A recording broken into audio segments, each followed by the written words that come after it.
ডেকোরেশনটা চলে। এখানে আমরা বিয়ের মধ্যে পেয়েছি দেখতে থাকে রিসেপশন ডেকোরেশনটা কীরকম হয়েছে। পাওনি এখানে সবাই কাছ থেকে লাইট লাগিয়ে দিলেও তবু একটা ভালো হতো। আমার দাদাকে বলো না, মাইকওয়ালাকে ফোন করবে, যারা নিয়ে যাও।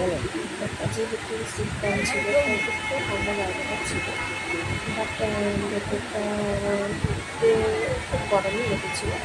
এখানে দেওয়া আছে কপাল দিয়ে শুভবধূ বরণ বলে।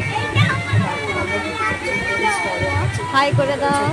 স্টল রয়েছে, তারপরে হচ্ছে গাছটা স্টল, তারপরে রয়েছে পকোড়া স্টল, পকোড়া স্টলে প্রচুর তৈরি হয়েছে, তারপরে আমরা ছবি গাইড আছে।